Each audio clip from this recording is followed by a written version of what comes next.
সাইফ হাসানের একের পর এক ছক্কা 50-র পর ওই উদযাপন সাইফ বোঝালেন নিজের সামর্থ্য আরও একবার। সেই আলোচনার আগে আরেকটা আলোচনা করে নেওয়া দরকার। এশিয়ার দ্বিতীয় সেরা দলের আসলে কি হলো? বাংলাদেশ 4-0 আফগানিস্তান, অথচ এই দলটাকেই বলা হয়েছিল নাকি তারা এশিয়ার দ্বিতীয় সেরা। বাংলাদেশ, পাকিস্তান, শ্রীলঙ্কা কেউ না, শুধুমাত্র আফগানিস্তান। রশিদ খানরা ভারতের পরে। ভাবা যায় সে দলটাকে পরপর 4 ম্যাচে হারালো বাংলাদেশ। এশিয়া কাপের এক ম্যাচ, মহা গুরুত্বপূর্ণ ম্যাচ, তারপর তাদেরই হোম ভেন্যুতে তাদের 3 ম্যাচের টি-20 সিরিজ হারানো। বাংলাদেশ বোঝালো আফগানিস্তানের সামর্থ্য। আফগানিস্তান আসলে কোথায় দাঁড়িয়ে? এখনও শিখতে হবে, শেখার আছে বাকি।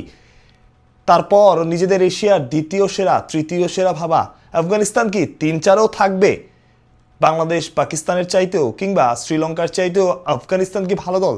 আপনাদের মতামত জানাতে পারেন। তার আগে বাংলাদেশের পারফরমেন্সটা নিয়ে একটু আলোচনা করা দরকার। সাইফ হাসান, বলা যায় এশিয়া কাপে ইন্টারন্যাশনাল ক্রিকেটে সাইফকে নতুনভাবে আবিষ্কার করা। দারুণ সব শট, সোজা ব্যাটে দারুণ খেলতে পারেন সাইফ। এছাড়া পাওয়ার হিটিংয়ে, ক্লিন হিটিংয়ে সাইফের বিকল্পই এখন খুঁজে পাওয়া বা খোঁজার চেষ্টাও করা হচ্ছে না। সাইফ যেভাবে ব্যাট চালিয়েছেন, বাংলাদেশে খুব কম ব্যাটার আছে এভাবে খুব সহজে ছক্কা মারতে পারেন। সাইফ হাসান পারেন, আরও একদিন প্রমাণ করেছেন। সাইফ শুধু গায়ের জোরে মারেন না, ক্রিকেটটা খেলেন দেখে শুনে। তাই তো যারা খেলা দেখেছেন তারা বুঝতে পারবেন গুরুত্বপূর্ণ সময়ে আজকেও রশিদ খানকে সম্মান দেওয়া, রশিদ খানের বল দেখে শুনে খেলা, যাতে রশিদ খানের ওভারটা শেষ হয়ে যায়, তারপর সাইফ আবারও হিট করতে পারেন। এবং সেই হিটটা সাইফ করেছেন, ছক্কা মেরেছেন, 50 করেছেন। এই টুর্নামেন্টে কিংবা এশিয়া কাপে বাংলাদেশের প্রাপ্তি যদি হয় সাইফ, যদি হন সাইফ হাসান, তবে অপ্রাপ্তির নাম জাকের আলী অনিক। এশিয়া কাপের আগেও জাকেরকে নিয়ে অনেক হাইপ ছিল, অনেক আলোচনা ছিল, মানুষের অনেক সমর্থন ছিল। তবে এশিয়া কাপের মতো পরের সিরিজটাতেও হতাশ করেছেন বাংলাদেশের ক্যাপ্টেন লিটনের অনুপস্থিতিতে, যিনি ক্যাপ্টেন্সির দায়িত্ব পালন করছেন। এটাই পাওয়ার মাঝে না পাওয়া বা অপ্রাপ্তি। তবে বাংলাদেশ যে ধরনের ক্রিকেট খেলেছে গত 4 সিরিজে, প্রথমে শ্রীলঙ্কা, পরে পাকিস্তান, পরে নেদারল্যান্ডস, তারপর আফগানিস্তান, 4 সিরিজ জয় পর পর। এশিয়া কাপের ফাইনাল খেলার সম্ভাবনা ছিল, বাংলাদেশ খেলতে পারে নাই, একটা ম্যাচের জন্য খুব কাছে গিয়েছিল, কাছে গিয়ে তারা হেরেছে। বাকি সময় বাংলাদেশ দল অপ্রতিরোধ্য।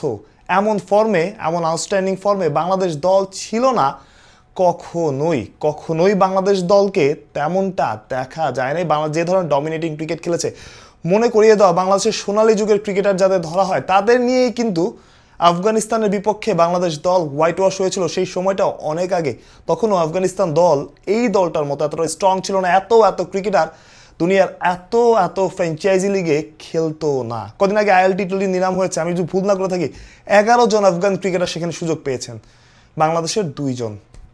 মুস্তাফিজের খেলার কথা ছিল, তবে তার রিপ্লেসমেন্টে অন্য একজন ক্রিকেটার নেওয়া হয়েছে। সেই দলটাকে তাদেরই মাটিতে, যে শার্ট তাদের অনেক পরিচিত, সেখানে হোয়াইট ওয়াশ করা। বিশ্বকাপের খুব বেশি বাকি নাই, Sri Lanka, India home venue. Bangladesh দলেরও উচিত হবে এই দলটাকে ক্যারি করা। সাইফ হাসান যদি পরের সিরিজ ওয়েস্ট ইন্ডিজ বা আয়ারল্যান্ডের বিপক্ষে খারাপ খেলে তাকে বসিয়ে না দেওয়া, সোহান যদি 1-2 ম্যাচ খারাপ খেলে তার উপর বিলিফ না হারানো, এই দলটাকেই কন্টিনিউ করা। 2-1 স্পট জায়গা ছাড়া, 2-1 ছোটোখাটো ব্যাপার ছাড়া খুব বেশি পরিবর্তন না। শাবাশ বাংলাদেশ, দারুণ জয়, আবারও একটা সিরিজ জয়। মাহরুষ প্রত্যয়, বিডি ক্রিক টাইম।